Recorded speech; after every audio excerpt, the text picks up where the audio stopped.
Sans plus tarder, je vais y aller dans l'ordre du programme. Donc, j'inviterai Maude Aigle à se présenter, puis en moins de 5 minutes, là, de nous rafraîchir la mémoire sur sa présentation. Oui, merci. Donc pour me présenter rapidement, moi je suis doctorante en sociologie à l'Université de Bordeaux. Et donc ma communication porte sur mon travail de thèse, que je mène sur le décrochage à l'université et les dispositifs de remédiation.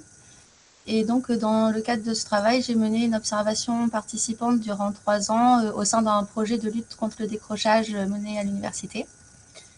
Donc voilà, donc l'objectif, ce que je cherche, je travaille, la plupart des études qui travaillent sur le décrochage et ces dispositifs essayent de voir la manière dont ça transforme l'expérience étudiante et dont ça permet de réduire les inégalités étudiantes.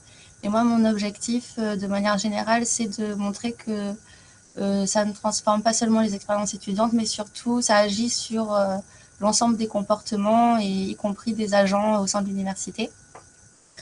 Voilà, et donc là, plus précisément dans la communication, voilà, ce que je voulais montrer, c'est que finalement, à travers ces dispositifs, on fait reposer la transformation de l'université et la lutte contre les inégalités sur l'engagement individuel, plutôt que sur la remise en cause des rapports de pouvoir au sein de l'institution. Voilà, donc dans ces dispositifs, on cherche à encourager la motivation étudiante, mais on n'interroge pas la place que les étudiants occupent au sein de l'institution. Par exemple, on voit que ces étudiants sont sous-représentés dans les instances de gouvernance et que ça, c'est une question qui n'est jamais abordée. À l'inverse, la participation étudiante est sollicitée dans des espaces de concertation de ces dispositifs pour les amener à s'approprier des outils ou à poursuivre les buts qui sont définis par l'institution ou par les porteurs de projets. Mais finalement, on ne les sollicite jamais en amont des décisions pour les amener à qualifier eux-mêmes leurs besoins et construire eux-mêmes leurs solutions. Donc voilà, c'est ce que je voulais montrer dans ma présentation. Bien, merci beaucoup, Maude. Donc, je rappelle que tu es de l'Université Bordeaux, c'est bien ça? Oui, c'est ça. Donc, ben merci. J'inviterai maintenant Thomas Chevalier et Julien Aumiel de l'Université de Lille à parler de leur expérience. Ok, alors je vais essayer de partager quelque chose. Moi, je laisse Julien sur les 5 minutes. Parfait. Attendez. Ça marche.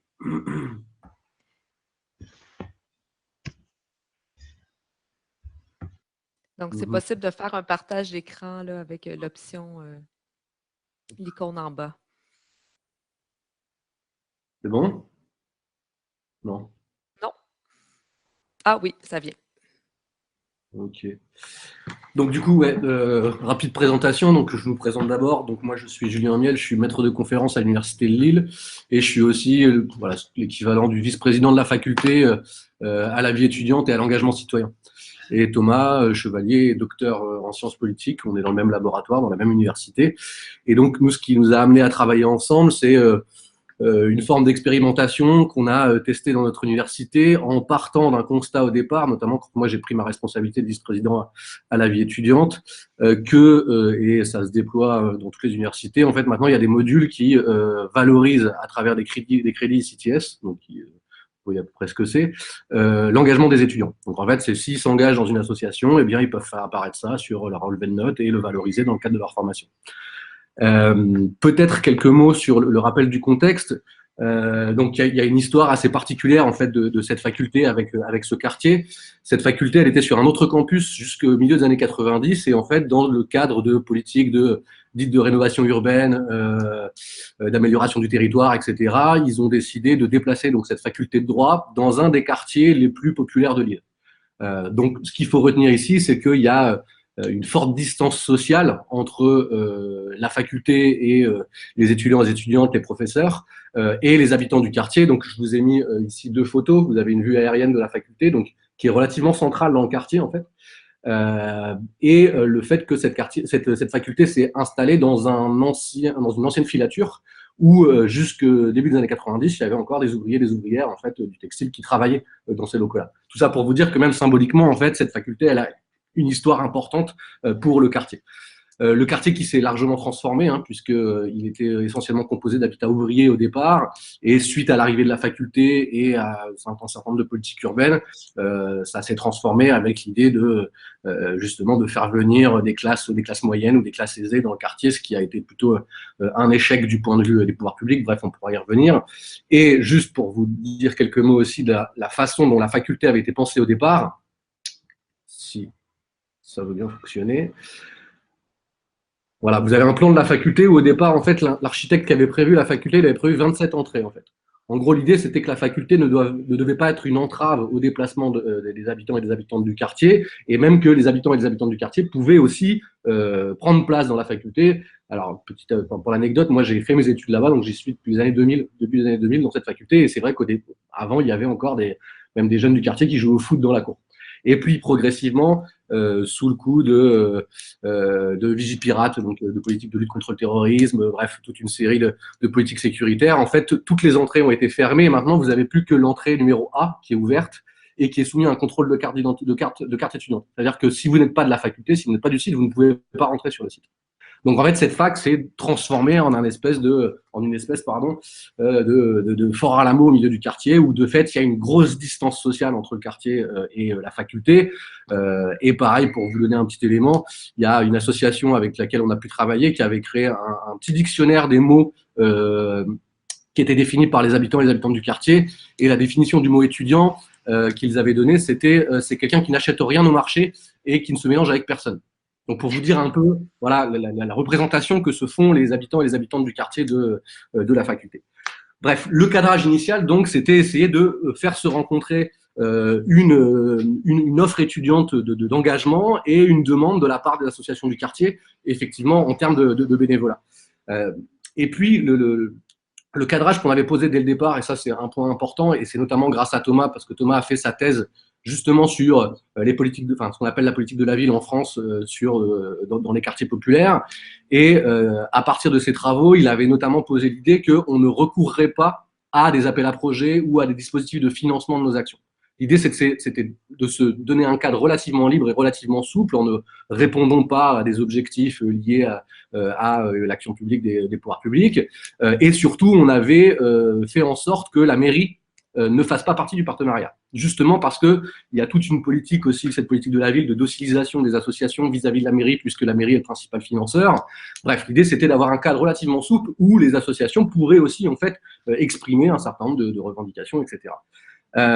Au fur et à mesure, les objectifs se sont peu à peu transformés. C'est-à-dire que effectivement, ça a été très compliqué de se faire rencontrer les habitants, les habitantes et les étudiants et les étudiantes. C'est même une chose qu'on a entérinée dès le départ en se disant, au final, ce qu'on veut créer, c'est plutôt un sillon qui nous permettra à l'avenir de construire d'autres projets, mais d'abord, il faut qu'on se rencontre en tant qu'acteur intermédiaire à la fois du quartier et de la faculté. Pour le coup, là où on est arrivé quand même à un certain nombre de choses, c'était de reconsidérer la question de départ qui était de dire comment fait-on pour se faire rencontrer cette offre d'engagement et cette demande d'implication dans les associations, en se disant, en fait, il y a peut-être des choses préalables à faire avant de penser la rencontre entre ces différents groupes d'acteurs qui ont des représentations croisées assez négatives. Et notamment, d'abord, c'était alors on l'a formulé comme ça, c'est peut-être un peu jargonnant, mais de travailler à une réduction de la violence symbolique. C'est-à-dire que, je vous l'ai dit, cette faculté est considérée comme une espèce de fort inaccessible pour une partie des habitants et des habitantes, et donc ça s'est traduit en invitant des collégiens et collégiennes du quartier à venir assister à des cours, en essayant de faire en sorte que les habitants et les habitantes puissent demander une carte de bibliothèque qui leur donnerait accès à la faculté, en essayant de faire des conférences aussi où en fait les habitants et les habitantes viennent raconter l'histoire de leur quartier aux étudiants et aux étudiantes qui ne connaissent absolument pas là où ils sont. Et ça, c'est peut-être un peu de notre faute, hein, les enseignants et les enseignantes, et ce qui aussi nous a amené à un moment donné à réfléchir à la façon dont on pouvait intégrer l'histoire de quartier dans nos enseignements. Hein. sur un certain nombre de- Merci, Julien. Je vais t'arrêter parce que le temps est déjà écoulé, mais ça nous donne J'ai un une, bon j'ai une aperçu. Donc, dernière on pourra question. poursuivre dans les échanges. Juste la dernière question, c'est que j'allais finir, moi, c'est 10 secondes. Et après, ça pourrait être un point de débat, c'était aussi de renverser le questionnement, pas tant sur la manière dont la faculté pouvait transformer le quartier, qui est en fait la question des pouvoirs publics, mais plutôt sur la manière dont le quartier, les habitants et les habitantes pouvaient aussi transformer, nous, nos manières de faire, de considérer la recherche, l'enseignement au sein de la faculté. Bref, voilà, désolé Super. d'avoir été. Merci beaucoup. Merci. Ensuite, j'invite Jean-Marc Fontan, professeur à l'UQAM, de faire Voilà, une merci. présentation. Merci Mélanie. Donc, ma présentation, c'est Jean-Marc Fontan, département de sociologie UQAM. Je suis aussi rattaché aux crises et à des centres de recherche comme le PhilHab sur la philanthropie subventionnaire au Canada. Rapidement, le point de ma présentation, c'est autour de changements qui doivent se faire au niveau de la science et des universités. C'est pourquoi je parle d'une croisée des chemins, une espèce de rendez-vous qui est directement lié à la crise que l'on peut appeler sociale autour de la croissance continue des inégalités sociales, mais aussi et surtout la crise environnementale. Donc, face à ces deux crises-là, si on regarde l'histoire de l'université, on se rend compte que depuis sa naissance et le développement de la science, ces deux institutions ont été confrontées à des processus de transition auxquels elles ont grandement participé. Dans la présentation, je fais un rappel sur l'émergence de l'université donc comme communauté, comme corporation, à la fois mise sur pied par des étudiants, mais aussi par des professeurs, qui évoluent graduellement pour aider à définir ce qu'on peut appeler les temps modernes, qui va se transformer grandement au passage du 18 au 19e siècle avec les prolégomènes de la modernité avancée et qui, à ce moment-là, au 19e siècle, c'est ça qui est très intéressant, explore justement ce déphasage, cette décentralisation, cette démocratisation avec les university settlements. Puis là, on peut faire un lien avec Florian et cette localisation un peu alibi de l'université dans des quartiers populaires. Donc, la présentation nous amène à réfléchir sur nous, universitaires, à la fois comme scientistes et comme représentants d'une organisation de formation et de recherche, on a à devenir un acteur social à part entière. Et cet acteur social nous demande de faire une transformation en profondeur et de la science et de l'université. Alors donc, au niveau des solutions ou des pistes de travail qui sont avancées pour aller dans cette réforme, dans cette transition vers un acteur qui est plus politique, qui est éthiquement responsable, là, je les voyais à plusieurs niveaux. Premièrement, c'est de passer à on va utiliser des anglicismes, d'une fast science, d'une science rapide, à une science lente, à une slow science, à l'image, par exemple, du slow food, etc. Donc, de pouvoir avoir une science qui prenne le temps de travailler dans le croisement des savoirs, dans la participation, dans la réflexion aussi théorique en profondeur. Il ne faut pas négliger ni l'un ni l'autre, à savoir la co-construction, mais aussi l'élaboration plus théorique, et de façon à avoir une science qui est plus responsable, qui va s'attarder aux enjeux, qui va s'attarder aux impacts, aux conséquences que toutes les innovations qui sont dans les airs, là, soient réellement des innovations progressistes et non pas des innovations qui vont aller à l'encontre et qui vont accentuer les inégalités sociales ou environnementales. Donc, une slow science. Deuxièmement, une cogestion, là, je pense que l'expérience de l'UQAM est extrêmement intéressante, cogestion, mais aussi des liens très forts avec la communauté, comme par exemple avec le service aux collectivités. Puis là, Denis pourra plus présenter ce point-là avec Sambou. L'autre point qui est extrêmement important, c'est de pouvoir se doter de modalités d'autofinancement, donc d'avoir une indépendance financière qui va nous permettre de définir nous-mêmes nos agendas de recherche, certainement d'avoir du financement en commandite, mais aussi d'en avoir qui soit autonome, de travailler à deux grands chantiers, là. On y travaille à l'UQAM, diversité, égalité, inclusion, donc tout ce qui touche au racisme, systémisme, etc., à l'intérieur de l'université, mais aussi l'application des objectifs de développement durable. Et là, l'ONU a un plan de travail extrêmement intéressant qui peut d'ailleurs trouver place à l'intérieur de l'université. Entre nous, il y a aussi des modifications à faire pour être beaucoup plus transdisciplinaire, donc d'avoir plus de dialogue, de conversation, de pollinisation entre les disciplines et d'être transsectoriel, c'est-à-dire que quand on travaille avec les acteurs, de pouvoir travailler avec une multitude d'acteurs. Pas d'être uniquement spécialisé sur un type d'acteur, mais les dialogues, les forums ouverts actuellement nous amènent à être dans cette diversité des voix et d'être capable justement d'écouter et de pouvoir travailler dans la médiation, dans les synthèses et d'avoir un rôle particulier pour le chercheur. Il ne faut pas oublier qu'il a une fonction particulière qui n'est pas à oublier, mais qui est à mettre au service, si on veut, de cette transition sociale et écologique à faire. Voilà en quelques mots. Merci beaucoup, Jean-Marc, de ta concision. Donc, finalement, en fait, je viens d'apprendre que la 5e participante ne peut pas être là ce matin là, pour cause de maladie, Céline Lageau. Donc, je te laisse la parole, Denis. Je crois que ton collègue Sambo n'a pas pu se joindre. Donc, Denis, n'oublie pas d'ouvrir ton micro. Après un an de Zoom, on oublie encore d'ouvrir notre micro. Voilà. Donc, je vais essayer de résumer ça rapidement. Mon confrère et moi, Sambo Ndai, on s'est intéressé au processus de co-construction des connaissances en milieu universitaire. C'est important de le souligner. Et pour un peu se mettre en situation, on a constaté, particulièrement au Québec, depuis en particulier, c'est sûr que la recherche partenariale sur laquelle on s'est concentré, c'est quelque chose qui est présent depuis de nombreuses années, mais qui a eu un essor particulier au Canada et au Québec à partir des années 2000, lorsque les organismes subventionnaires et en particulier le Conseil de recherche en sciences humaines du Canada a mis en place des programmes de subvention pour soutenir le développement de la recherche partenariale.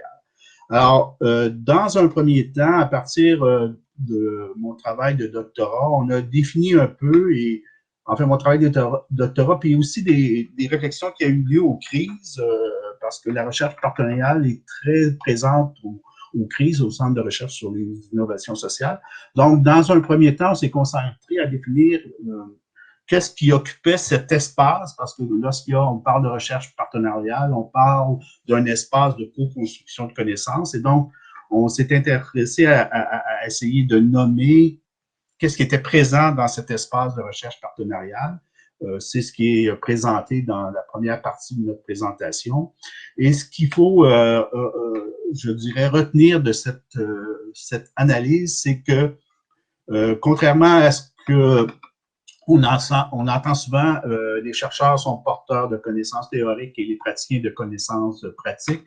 On s'est aperçu qu'au contraire, l'ensemble tant les chercheurs que les praticiens ou les acteurs terrain apportaient dans cet espace de recherche partenariale ce qu'on a appelé des capacités réflexives qui vont pour les chercheurs au-delà de leurs simples connaissances théoriques et pour les praticiens aussi au-delà de leurs simples connaissances pratiques. Et les études qu'on fait au Québec, entre autres, sur la formation des praticiens nous révèlent que dans la très grande majorité des cas, ce sont des gens qui connaissent bien le monde universitaire. Souvent, ils ont tous ou à peu près une formation de bac, donc de premier niveau, mais plusieurs ont des formations de deuxième et parfois de troisième niveau. D'ailleurs, je souligne que c'est une dimension qui a été nommée, je pense, par nos confrères Chevalier au Miel lorsqu'ils nous parlent des liens qu'il y avait avec les organisations de leur milieu. Il y avait aussi une espèce d'entente, je dirais, épistémique ou une épistémée partagée entre le monde universitaire et le monde des associations. Donc ça, c'est la première dimension. La deuxième, c'est que la recherche partenariale, c'est pas quelque chose qui flotte au-dessus de l'université puis au-dessus des milieux de pratique. Elle s'inscrit dans une histoire et elle s'inscrit dans des institutions. Et ce qu'on a constaté, c'est que l'importance des institutions, particulièrement au Québec, qui ont soutenu la recherche partenariale, ben, c'est aussi issu d'un espèce de mouvement social qui a été présent au Québec et qui a mis en place des lieux de concertation entre les différents acteurs socio-économiques, ce qu'on a appelé dans les années 90 au Québec, les grands sommets socio-économiques, où là, on a fait de la place à l'ensemble des acteurs sociaux et en particulier des acteurs qui provenaient du milieu associatif. Donc, il y avait une espèce d'esprit de collaboration qui était présent en particulier au Québec et la recherche partenariale s'est un peu inspirée de ces situations-là. Maintenant, au Québec, contrairement au Sénégal, il y a aussi, comme je le soulignais, l'expérience du service aux collectivités qui est présent depuis, je ne me souviens plus, là, sûrement 40 ans. Ouais, Donc, plus. et qui est vraiment institué, c'est-à-dire que ça fait partie du mode de fonctionnement de l'UQAM.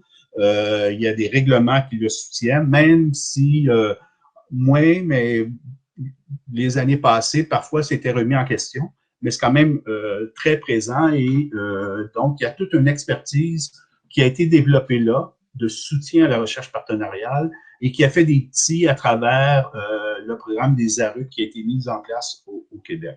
Quand on regarde la situation du Sénégal, bien là, on est dans une situation complètement différente. Premièrement,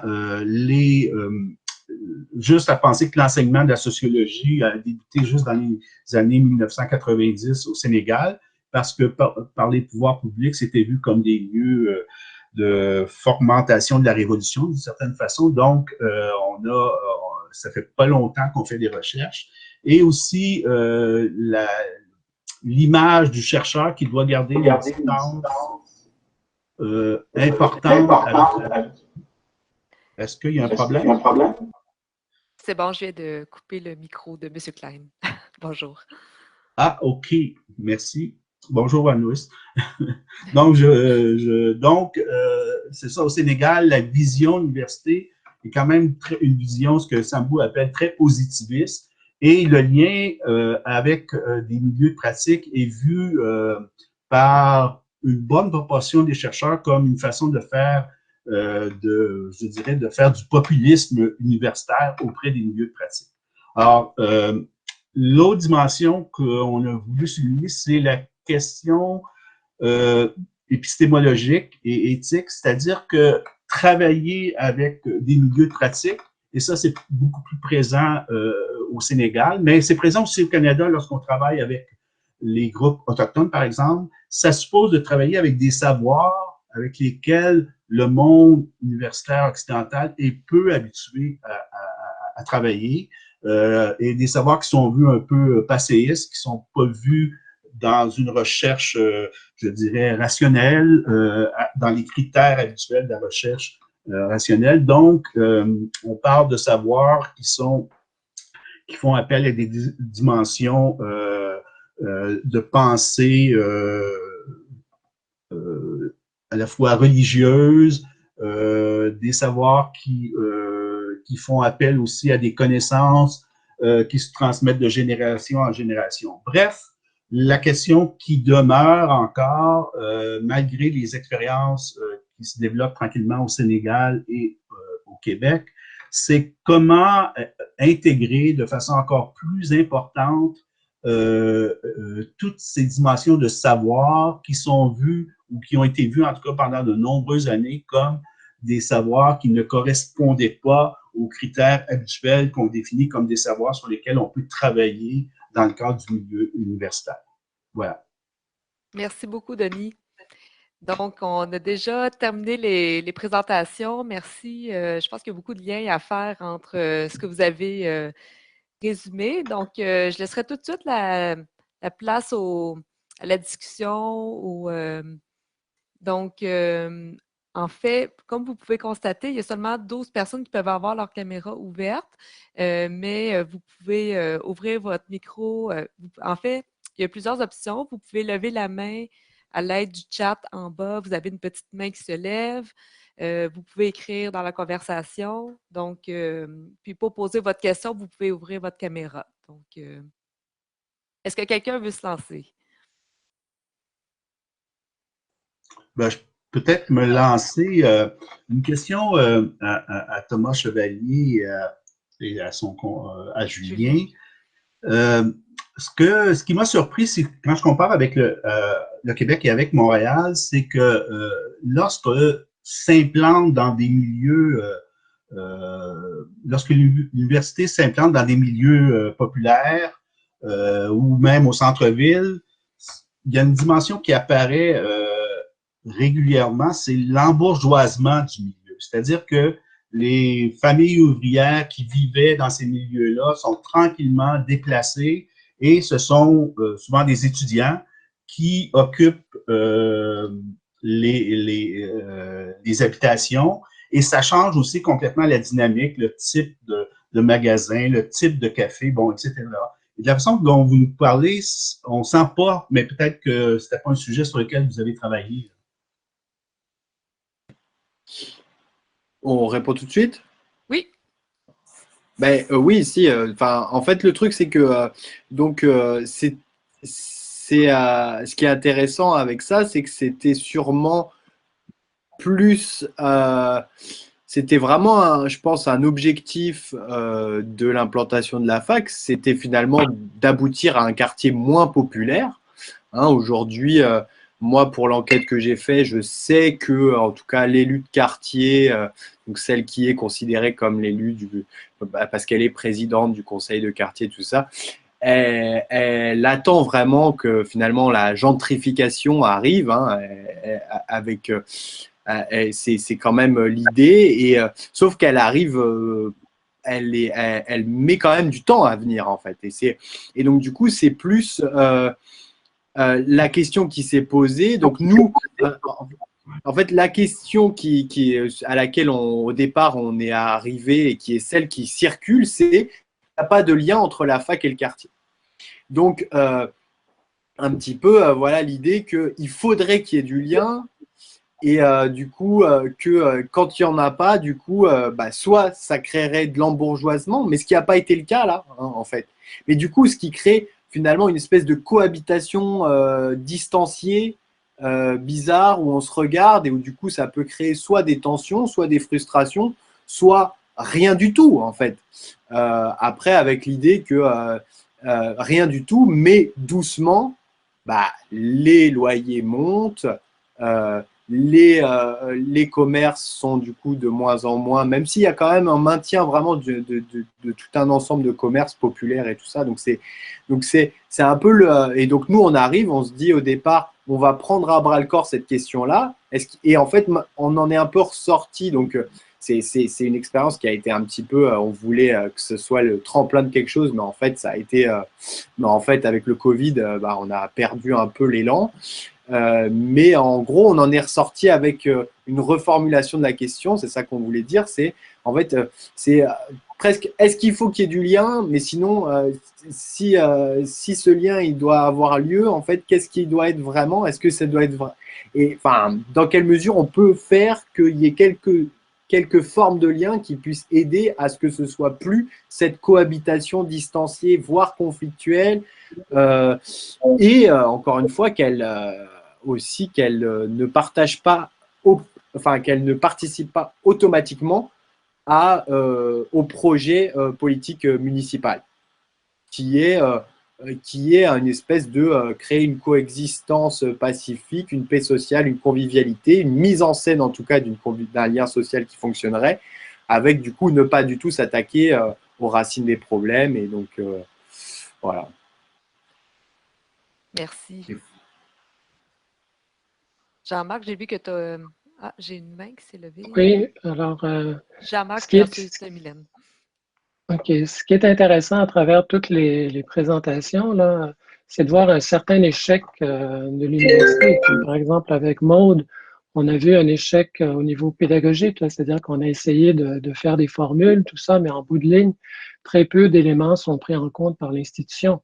Dans le cas de Thomas et Julien, eh bien là, on a une tentative de requalification de quartier, mais qui va se faire à la longue, mais pas qui va exclure, en fin de compte, les habitants d'origine. Ça, on l'a connu historiquement à l'UQAM, là, quand l'UQAM s'est installé dans le quartier, c'était un ancien quartier ouvrier. Et au niveau de Sambou et Denis, on a aussi là des tentatives, mais il y a un certain échec autour de ce croisement des savoirs là qui est à faire.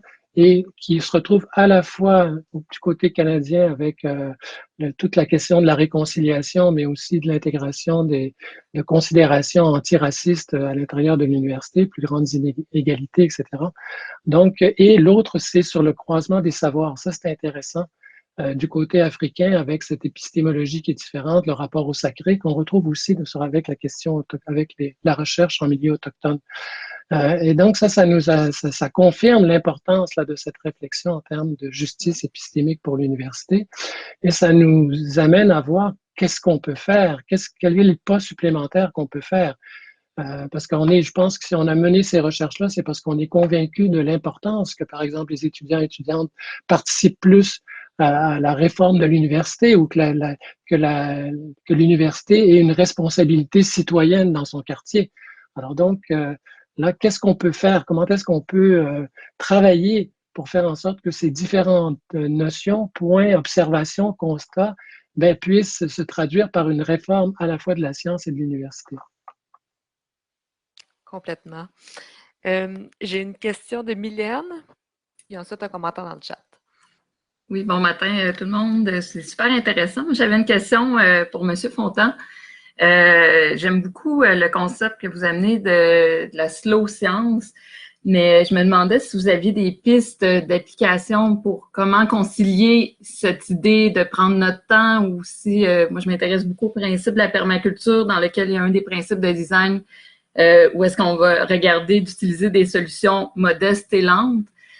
Par contre, comment concilier ça à la fois dans les temporalités, dont les exigences, par exemple, qu'on peut avoir en recherche, non seulement, par exemple, je suis à la maîtrise, donc on a vraiment une temporalité très réduite, avec des attentes où est-ce qu'on doit arriver au bout de notre recherche, sinon au niveau des financements, et aussi les besoins des organisations, des partenaires de recherche qui ont souvent des urgences, et encore, là, dans l'urgence climatique et de tous les autres enjeux où est-ce qu'on est vraiment en climat d'urgence. Donc, comment bien faire les choses, mais de façon à répondre aux urgences et aussi pouvoir avancer dans les recherches selon les...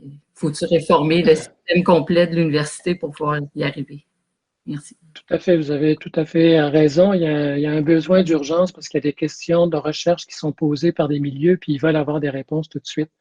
Je pense que nous, notre travail, c'est justement de ne pas être dans le butinage, c'est-à-dire de passer d'une recherche à l'autre, d'une communauté à l'autre, d'un problème à l'autre. Je vais donner deux exemples sur lesquels j'ai travaillé.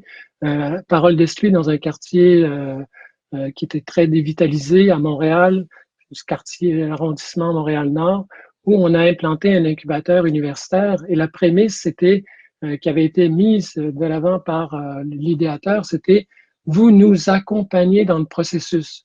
Et donc ça voulait dire qu'on dédie son temps, on dédie du temps de recherche universitaire, donc une partie de ma carrière, si on prend les mots en professionnel, à cet enjeu qui était d'accompagner des acteurs sur le terrain et de développer là des réponses. Et là, il y avait des urgences qui se faisaient, mais on était dans l'accompagnement sur du long terme. Et c'est là que il y a une slow science qui s'emboîte, qui se construit dans cette relation. On a construit une relation sur la durée dans laquelle, là, il y avait des échéances pour des recherches à court terme. Dernièrement, on est sur un autre projet en Mercier à Montréal, où là, on a été sur un temps qui était 2 années pour réaliser une opération. Et sans s'en rendre compte, on a tout de suite construit cette opération dans l'urgence. Parce qu'on a défini nous-mêmes nos mécanismes en disant, dans 2 ans, on aura atteint nos résultats. On ne les a pas atteints, les résultats. Et là, ça nous amène à revoir notre chose et nous dire, non, on ne quittera pas ce milieu, on va continuer à travailler avec la population locale parce qu'on n'a pas réussi à répondre à leurs besoins, à leurs attentes, et on n'a pas rencontré non plus nos objectifs de recherche. C'est là que c'est nous-mêmes qui sommes amenés à nous reformater et à nous dire peut-être qu'il faut avoir moins de chantiers de recherche, mais plus d'accompagnement et de travail en profondeur avec des acteurs. J'ai ensuite une intervention au chat qui demande, Lucie, qui demande, avez-vous des expériences à nous partager concernant des modalités d'autofinancement et comment peut-on intégrer cette dimension dans le processus de recherche? Je ne sais pas si la question s'adresse à à toi aussi, Jean-Marc, ou si d'autres personnes veulent répondre? Oui, il y a des possibilités d'autofinancement, je les verrai de deux façons. Une, c'est par des projets qui peuvent être menés à travers des friches industrielles pour avoir des activités économiques par des universités. Donc ça, c'est des modèles qui existent déjà, principalement en Europe, où on voit par exemple des universités qui réalisent des opérations de revitalisation socio-économique. Donc là, il faudrait que ça se fasse aussi dans une logique de transition sociale et écologique. Le deuxième, c'est de se dire que à travers tout le financement qu'on va chercher à l'extérieur, il y a automatiquement, par exemple, un 10 ou 15% qui va constituer un fonds. Troisième possibilité, c'est maintenant presque toutes les universités, en tout cas nord-américaines, ont une fondation. Et à travers la fondation, c'est d'aller construire un fonds, une dotation qui permettrait de doter l'université de ressources et de moyens pour son propre développement. Mais là, donc là, automatiquement, si on règle la question d'avoir de l'argent, après se pose la question de la gouvernance. Comment gérer cet argent-là? Et là, je verrais très bien une constituante au niveau de l'université qui rallie l'ensemble des parties prenantes, des employés de soutien aux étudiants et étudiantes, avec les enseignants, les chargés de cours, donc de voir toute cette communauté-là qui se dote d'une assemblée constituante pour gérer cette vision, cette mission sociale que l'université peut avoir. Donc, vous avez raison, il faut à la fois trouver des mécanismes d'autofinancement, et là, il y a des occasions d'affaires qui se font, d'affaires que j'appellerais responsables, socio-économiques, et d'autre part, il y a une possibilité de capter de l'argent qui existe déjà, soit à travers un pourcentage sur des subventions existantes, soit à travers la création de dotations avec des contributions qui peuvent venir de mécènes, par exemple. Est-ce qu'on peut rajouter, Mélanie, est-ce qu'on peut rajouter? Je pense que la dimension d'autofinancement, je pense aussi qu'il y a des associations qui sont capables de développer ou de mettre des sous dans la recherche. Je pense par exemple au collectif des entreprises d'insertion. Bon, c'est un collectif qui regroupe un certain nombre d'entreprises d'insertion et qui ont décidé, dans le cadre de leur financement, de dire, bien, il y a une partie des sommes qu'on a, qu'on va mettre avec d'autres sommes. Puis souvent, c'est un effet levier qui est important pour permettre d'aller chercher des subventions ou autres. Donc, je pense que les organisations ne sont pas complètement dépourvues de moyens. Il s'agit peut-être de focuser puis de se dire, ben, c'est important la recherche et on va mettre des sous pour le faire. D'autre part, quand il y a des besoins très ponctuels, ben, il y a le service aux collectivités de l'UQAM qui est un lieu qu'on accueille ces demandes-là et il y a moyen de les traiter pour répondre à un certain nombre de demandes. Donc, des fois, il faut réfléchir sur quelles sont nos capacités réelles et comment s'en servir pour aller chercher d'autres capacités. Il peut y avoir des petits montages financiers. C'est ça. Donc, il y a Maude qui a levé la main et ensuite Julien. Oui, moi je voulais revenir sur la question de comment, finalement, qu'est-ce que l'université peut faire pour être plus citoyenne. Et en fait, ça me faisait penser que ce qu'on voit aujourd'hui, c'est que les politiques universitaires qui sont menées sont généralement menées au nom du bien commun, que ce soit en faveur d'une meilleure réussite étudiante ou quand on voit là en faveur d'une transition sociale, plus écologique. Enfin, il y a toujours ces objectifs qui sont menés, alors que, enfin, il y a cette image citoyenne qui ressort et que finalement les pratiques qui sont mises en œuvre au sein des universités, concrètement, sont davantage, ont une dimension très autoritaire. Ce qui m'a marqué en fait dans la présentation sur le projet qui devait unir les habitants et les étudiants, c'est par exemple le fait que l'université n'est plus accessible que sur présentation d'une carte d'identité. Donc c'est la fermeture de l'espace universitaire et du coup ça m'a fait penser à l'université de Bordeaux. L'université de Bordeaux a mis en place cette politique l'année dernière au moment des mouvements sociaux, pour restreindre l'accès aux étudiants qui tentaient de mettre en place des AG pour discuter de la transformation des règles universitaires. Donc il y a vraiment cette opposition entre le discours politique universitaire et les pratiques qui sont mises en place. Et à mon sens, ça demande vraiment de s'interroger sur qui a le pouvoir de prendre ces décisions aujourd'hui au sein de l'université, quels sont les rapports de domination et de hiérarchie au sein de l'université. Et du coup, je trouve ça dommage, enfin, que la dernière intervenante ne soit pas là, mais c'est vrai que ça faisait aussi un peu le lien avec la place des femmes à l'université aujourd'hui. Finalement, pourquoi sont-elles absentes du débat médiatique? Est-ce que c'est pas aussi avec le fait qu'elles occupent des places au sein de l'université peut-être plus subalternes ou moins reconnues que les hommes? Donc voilà, il y a vraiment cette question, il me semble, avant de penser quelles sont les actions citoyennes que peut faire l'université en dehors, interroger, comme disait aussi Jean-Marc Fontan, vraiment le fonctionnement et l'organisation interne de l'université qui est assez problématique. Oui, vraiment. Merci, Maude. Ensuite, Julien? Ouais, moi alors, il y avait, j'ai l'impression que ce qui nous unit, alors c'est peut-être mon pessimisme du moment, mais c'est en fait quelles sont les conditions d'impossibilité d'une université émancipatrice aussi bien au sein de l'université qu'à l'extérieur de l'université et à travers l'université. Et en fait, il y a une question qui n'a pas été trop abordée pour l'instant, c'est la question de l'évaluation. Et il y a un mot qui n'a pas encore été prononcé, c'est le mot excellence. Je renvoie par exemple ici au manifeste qui avait été écrit par les collègues belges en 2011 pour un ralentissement de la science et pour une politique de désexcellence. Pourquoi la question de l'évaluation et de l'excellence? Parce que pour moi, elle définit un peu qu'est-ce que c'est qu'être un bon enseignant ou une bonne enseignante, un bon étudiant, une bonne étudiante.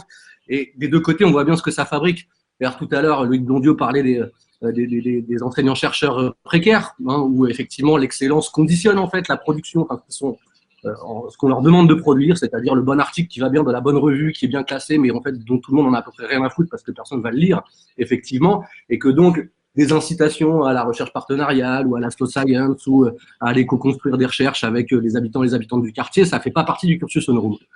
Du côté des étudiants et des étudiantes, et la Maud, moi j'aimerais bien que tu nous dises aussi un peu ton avis là-dessus, c'est que moi le sentiment, alors c'est pas une enquête, mais en discutant avec les étudiants et les étudiantes, c'est qu'ils sont eux-mêmes pressurisés par toute une série de dispositifs qui les enserrent dans ce qu'est l'excellence étudiante.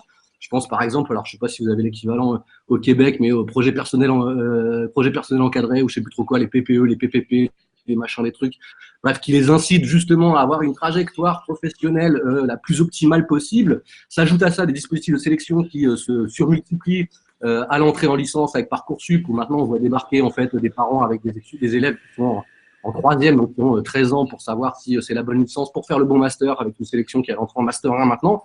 Bref, toute une série de dispositifs qui définissent effectivement ce qu'est l'excellence. Et dans cette excellence-là, il n'y a aucune place à la fois pour un certain nombre d'engagements citoyens ou militants pour les enseignants et les enseignantes, mais aussi pour les étudiants et les étudiantes. Ce n'est pas quelque chose qui est valorisé, ou alors sous la forme que j'évoquais tout à l'heure, qui est de pouvoir valider ça dans des crédits CTS, à faire un petit stage, mais finalement, quand on discute avec les étudiants et les étudiantes, la question du pourquoi ils le font, en fait, elle disparaît en fait sous les auspices de finalement il faut le faire parce que c'est intégré au cursus. Donc effectivement, il n'y a plus de réflexion politique sur pourquoi je fais ça, comment je le fais, quelle est ma place au sein de l'université, etc., etc.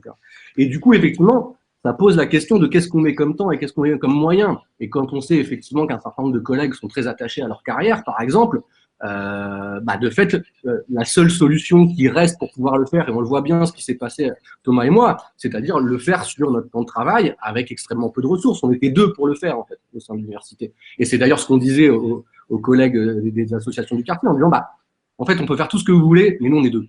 On est deux et Thomas est docteur, enfin il était encore doctorant à l'époque, je crois. Voilà, et moi j'ai toute une série d'autres fonctions qui font que j'ai aussi assez peu de temps en fait pour le faire. Bref, désolé pour ce petit moment de pessimisme, mais voilà, moi c'est comment on réfléchit à ces conditions d'impossibilité qui permettent justement de renverser à un moment donné, de saisir comment on peut lutter aux marges en fait. Moi j'ai pas l'impression qu'on puisse transformer en fait la façon dont l'université fonctionne. Les amis sont trop puissants. C'est des bonnes questions, puis ça fait réagir. Donc, Jean-Marc, puis Stéphanie Godet par la suite.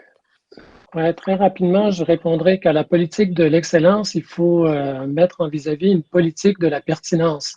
Et là, ça nous permet de rejoindre un petit peu des éléments qui nous viennent de nos collègues autochtones au Canada, qui nous amènent à dire quand on veut faire de la formation, de la recherche, quand on veut entrer en lien avec des communautés, donc on va se mettre au service si on veut mettre l'université et la science au service de la communauté et de son réel développement, il faut travailler dans la qualité de la relation avec ces derniers. Et cette qualité, ça veut dire que s'il y a des besoins qui sont rencontrés et que ces besoins-là, c'est des besoins qui sont liés à des inégalités, à des inéquités, à du racisme, ben, il faut que l'université aide à travailler sur ces éléments-là. C'est là que la pertinence et l'évaluation va être, pas au nombre d'articles qu'on produit, puis le nombre de colloques qu'on fait, puis de choses comme ça. Ça va être, est-ce que réellement, à travers notre action, nos activités, on va avoir été capable de former des gens qui vont être vraiment utiles et pertinents à la société, puis est-ce que les recherches qu'on va faire vont réellement permettre de résoudre des problèmes sociaux ou environnementaux. Et c'est autour de cette politique de pertinence que peut se construire un cadre éthique, c'est-à-dire que là, présentement, moi, je n'ai une patronne là, qui est la rectrice de l'UQAM, mais je n'ai aucun cadre éthique professionnel pour guider mon travail. Alors que l'on pourrait très bien avoir, comme les docteurs l'ont au niveau médical, c'est-à-dire une espèce de serment d'Hippocrate qui viendrait nous guider, nous orienter sur les orientations culturelles à faire dans les recherches que l'on va réaliser. Alors pour moi, cette espèce de travail en puisant dans l'épistémologie autochtone, on va être capable de dégager des valeurs, des principes guides pour donner un sens à l'évaluation dans la pertinence de la science et de l'université. Oui, puis il y a de plus en plus de groupes qui se dotent de chartes de collaboration aussi avec les universitaires pour se protéger, justement. Donc, Stéphanie Godet? Oui, bien, merci pour toutes vos interventions. Vraiment, c'est super intéressant. Moi, je réagis un peu aux propos de Julien et de Jean-Marc à la fois parce que quand Julien amène l'idée d'excellence puis la question de la précarité, ben moi, je me questionne, entre autres, à l'égard des nouvelles politiques d'inclusion, diversité et d'équité, parce que moi, ce que je peux voir dans mon université, qui est l'Université d'Ottawa, donc qui est très différente de ce qu'on peut voir à l'UQAM, c'est que là, il y a un concours d'excellence en inclusion, diversité et équité. Ouais. Et ça rappelle un peu, en fait, ça vient poser l'idée de la question de la pertinence et des valeurs, parce que ce que je peux voir, moi, à l'université, c'est qu'on instrumentalise les valeurs partenariales et on voit actuellement un concours de la personne qui va, ou le chercheur qui va démontrer comment dire, sa performance, son excellence en termes d'équité, diversité, inclusion, en instrumentalisant des groupes d'une certaine façon pour faire valoir son excellence en recherche. Alors moi, je me questionne beaucoup en fait sur comment ces belles valeurs prennent forme à l'université et je pense effectivement qu'il faudrait avoir un cadre axial, une réflexion éthique parce que imposer des valeurs aussi, ça a des effets pervers. Est-ce que quelqu'un veut réagir? C'est extrêmement important ce point parce que on est aux prises avec ça. Hein. Quand on est sur le front, ben, il faut faire la promotion de nouvelles façons de faire, de nouvelles valeurs, de nouvelles idées. Et automatiquement, il faut se protéger pour pas que ces idées-là, ces valeurs soient récupérées et transformées dans l'utilisation qu'il va en faire pour rejoindre, si on veut, ce qu'on a voulu fuir. Et là, quand on a l'excellence en DEI, simplement pour être dans l'excellence, pour marquer des points et non pas pour réellement transformer les rapports sociaux et travailler sur les ruptures et sur les inégalités, ben là, on fait de la reproduction, tout simplement, et de la récupération. Et on n'est pas à l'abri de ça. Je pense que vous avez tout à fait raison de nous mettre en garde contre ces situations. Oui, Elda.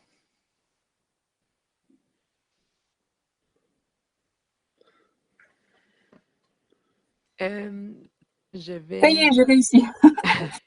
Vraiment, merci beaucoup. Hein. Ça fait beaucoup cogiter et réfléchir. Merci Julien aussi pour ton coup de gueule. Hein. C'est important aussi de l'amener. Alors moi, j'ai décidé de quitter le monde universitaire où j'étais pendant 10 ans parce que justement, je ne me reconnaissais plus au niveau de mon engagement, de mon identité d'enseignante-chercheur et ce que je cherchais à faire au quotidien. En fait, on parle tout simplement tous de la même chose, de cette crise de la pertinence. Moi, je reconnais beaucoup, en fait, les travaux de Van de Ven, de Boyer, justement, sur la crise de la pertinence. Et je pense que si vous avez, enfin, je vous suis beaucoup dans vos réflexions, si on voit qu'ils arrivent à nous imposer ces politiques publiques basées beaucoup sur l'excellence, et que finalement, en France, on a vraiment cet antagonisme et l'université qui est en train de s'essouffler, de crever, et en fait d'embarquer avec elle. C'est vrai, hein, je suis désolée, je partage aussi en tout cas cette opinion un peu pessimiste un peu sur les choses, c'est parce que nous, peut-être, on n'est pas au clair, collectivement, nous, enseignants-chercheurs, avec notre propre rôle. C'est-à-dire que moi, ce que je trouve absolument absurde, c'est ce que Julien et Thomas, vous avez dit, vous êtes deux enseignants-chercheurs à faire une recherche engagée au sein de l'université de Lille et de prendre sur votre propre temps de travail. Je pense qu'en travaillant depuis quelque temps sur la recherche engagée, je vois que c'est pas la même chose selon les universités dans le monde, et on a eu des témoignages un peu différents. C'est la réflexion aussi, c'est savoir c'est comment on va composer avec l'acteur public. C'est-à-dire, est-ce qu'on peut imaginer vraiment que l'université puisse jouer ce rôle d'acteur social si on est dans un antagonisme clivant tout le temps face à l'acteur public. En fait, c'est autant de questions aussi. Je n'ai aucune réponse à tout ça, bien évidemment, mais je voulais aussi partager moi aussi mon propre coup de gueule et parler justement de cette crise de la pertinence qui est en train de nous bouffer tous quelque part et que j'espère finalement qu'on aura touché le fond et qu'on puisse se relever aussi justement en s'imposant. Bon, je suis aussi optimiste par ailleurs, hein, donc voilà. Merci à tous. Hein. C'était très touchant en même temps que ça faisait bien réfléchir. Oui. Ben, merci des témoignages. J'essaie de voir ce serait quoi les pistes justement là, face à tous ces constats-là. Il y a des propositions de se doter de cadres d'éthique, Est-ce que vous voyez d'autres types de solutions? Denis, je voudrais que tu ouvres ton micro. Non, je vois pas, mais je voudrais vous soumettre une question qui me tricote dans la tête depuis un certain temps. C'est que c'est vrai que l'université moi je suis pour la recherche partenariale, là, mais il faut voir que dans le passé, le fait que l'université avait une certaine distance vis-à-vis des groupes avec lesquels elle travaillait, ça a eu aussi pour un certain nombre de groupes des apports bénéfiques. C'est-à-dire que dans leurs revendications auprès des pouvoirs publics en particulier, le fait que des groupes pouvaient porter avec eux dans leurs revendications des conclusions qui provenaient du milieu universitaire et qui apportaient une certaine distance, en tout cas vue de la part des pouvoirs publics, qui offrait ce que j'appellerais une certaine objectivité. Ça a eu pour effet de convaincre beaucoup de pouvoirs publics et de renforcer les revendications des organisations populaires pour avoir des subventions, pour avoir des changements à la loi. Donc, il ne faut pas perdre de vue que dans la dimension de revendication dont les groupes sont souvent porteurs, le fait que des chercheurs universitaires qui gardaient une certaine distance quand même vis-à-vis des organisations, ça a eu comme effet de renforcer leurs revendications, ce qui ne serait pas le même cas si, par exemple, quand vous êtes un chercheur qui appartient à un syndicat, je ne suis pas sûr que vos revendications sont aussi puissantes que quand c'est des chercheurs universitaires de l'UQAM qui interviennent avec des syndicats. Alors, c'est une question là, j'ai pas de solution, qui me trotte dans la tête, mais il ne faut pas jeter le bébé avec l'eau du bain, comme on dit, là.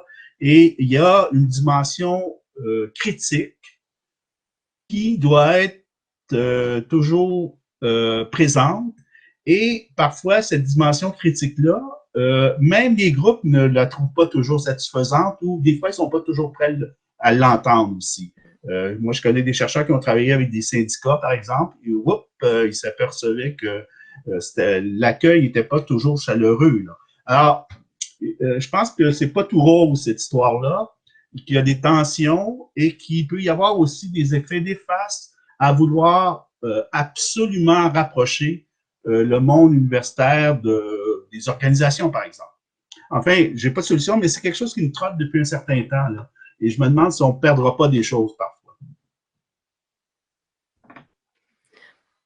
En effet, on voit parfois on voit des chercheurs instrumentaliser des groupes, mais aussi l'inverse, il y a des groupes qui peuvent utiliser les chercheurs pour venir chercher avoir les conclusions qu'ils souhaitent. Et il nous reste seulement 4 minutes. Est-ce qu'on a des dernières interventions, questions?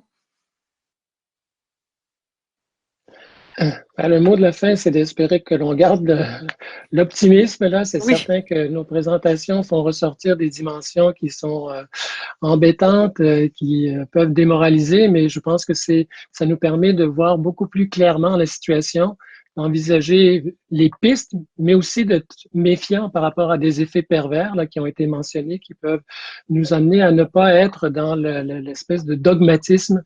Mais ce qui est certain, c'est qu'on a besoin de travailler fort à l'intérieur de notre université de la science là, pour amener des réformes et des changements qui vont être salutaires. Et ça, c'est un travail qui nous incombe, ça fait partie de notre responsabilité et on doit être solidaires entre nous. Là. Il y a un peu de manque de solidarité entre nous et on adhère un peu trop facilement à l'idéologie de l'excellence et à en faire des critères qui deviennent incontournables et qui font en sorte que notre travail on n'arrive plus à se le réapproprier, puis il est défini par l'extérieur, par les grands donneurs d'ordre au niveau de la recherche et en plus au niveau des grandes questions, là, parce que c'est eux qui les posent, puis là, on n'est plus maître d'œuvre dans tout cela. Merci Jean-Marc. Ça fait un bon mot de la fin, mais là, je vois une dernière petite question qui est ressortie, d'où l'importance de promouvoir, valoriser une grande diversité de types de recherche plutôt que de chercher les meilleures façons de faire de la recherche.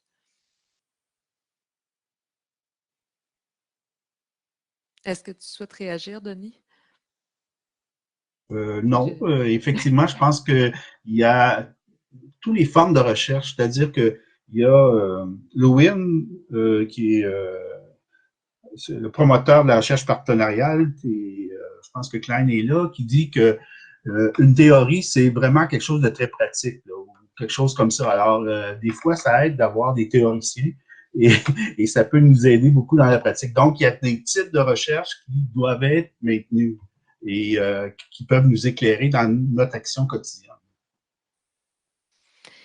Merci. Je pense qu'il disait, il n'y a rien de mieux, il n'y a rien de plus pratique qu'une bonne théorie. C'est le terme qu'il utilise.